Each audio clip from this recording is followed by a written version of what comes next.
तुम्हाला वाटलं असेल मध्येच मी हे काय पिते आहे. काही नाही हो, हे कोकम सरबत आहे. आणि ह्याच्यामध्ये हा जो थर दिसतो आहे ना, हा बघा वरचा काहीतरी पांढरं वर दिसतं आहे. ते दुसरं तिसरं काही नसून हे सब्जाचं बी आहे, जे मी अर्ध्या तासापूर्वी पाणी भिजत घातलं होतं आणि आता सरबतात घालून ते पीत आहे. हे तुम्हीही प्यायला असाल, फालुदामधून घालून खाल्लं सुद्धा असेल. पण नक्की याला सब्जा म्हणतात का अजून काही, हा तुम्हाला थोडा संभ्रम असेल. पण याला सब्जाच म्हणतात. हा अतिशय थंड असून जर आपल्याला पोटामध्ये जळजळ होत असेल तर थंडावा देण्यासाठी हा अतिशय उपयुक्त आहे.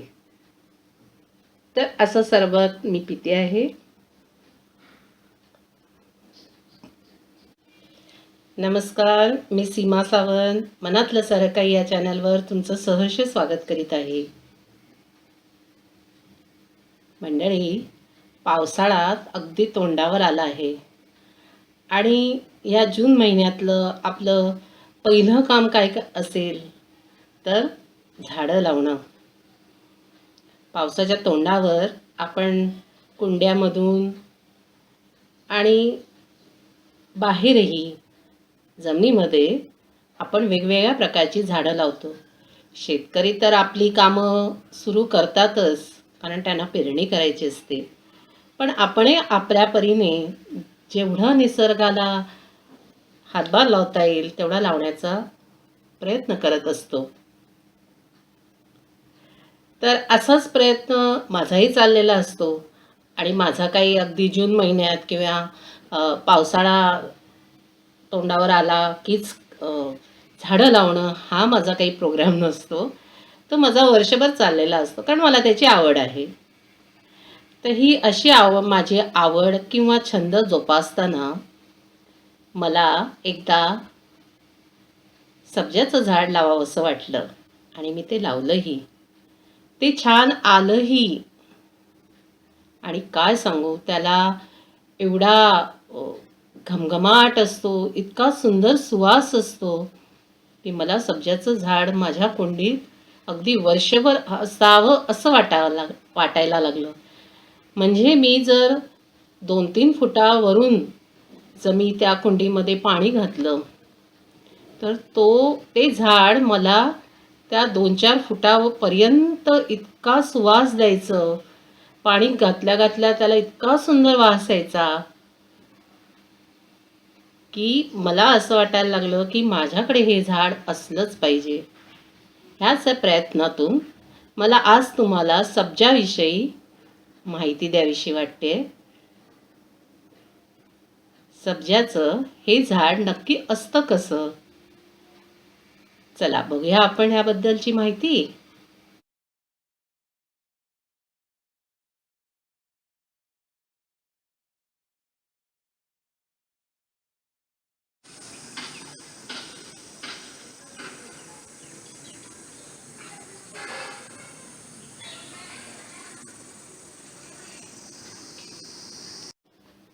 सब्जा, आज आपण या सब्जा झाडाबद्दल माहिती घेणार आहोत. सब्जाला काही लोक तुळसही म्हणतात.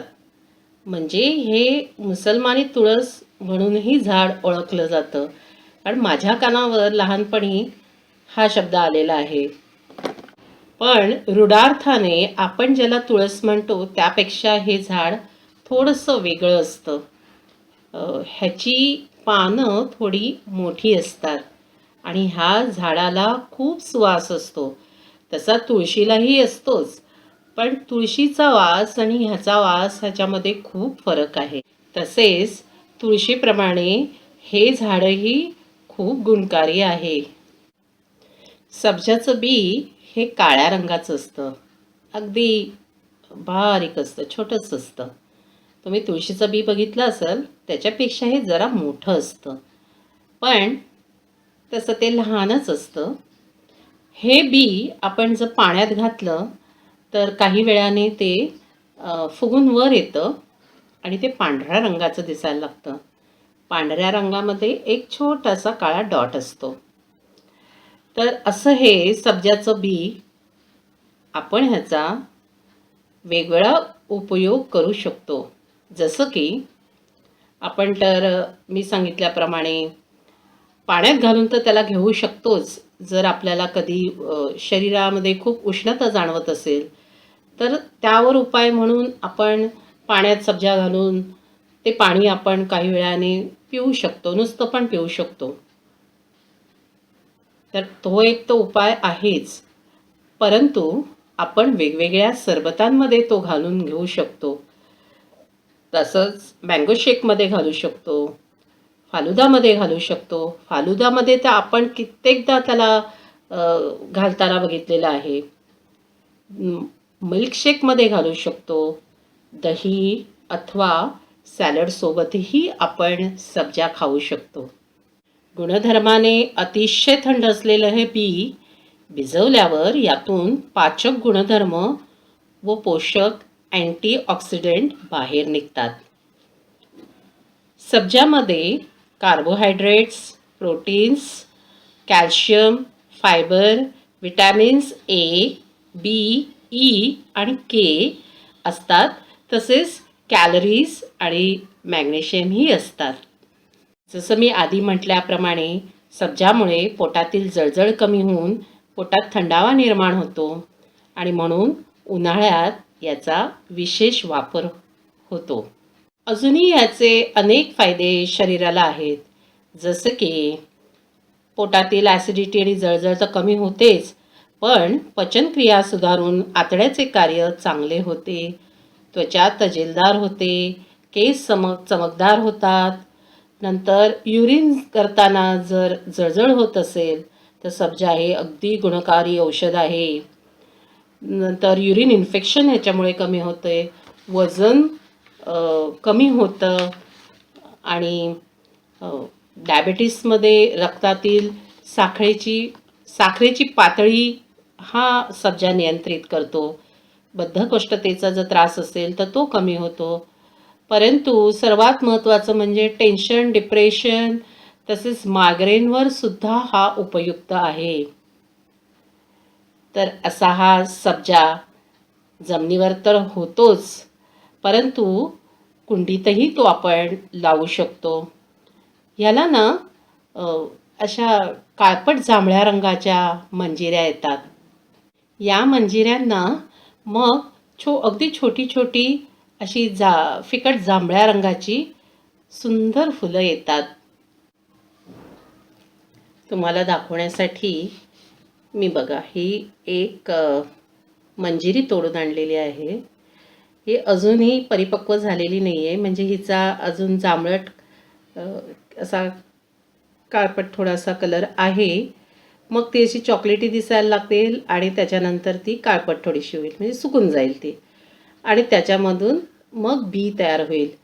तुम्हाला इथे दिसतही असेल की छोटी छोटी ह्याला जांभळट फुलं आलेली आहेत. थोडीशी सफेद आणि जांभळी झाक असते. आता ती कॅमेऱ्यात तुम्हाला किती कलरफुल दिसेल हा प्रश्नच आहे, पण हे अजूनही मंजिरी सुकायची आहे.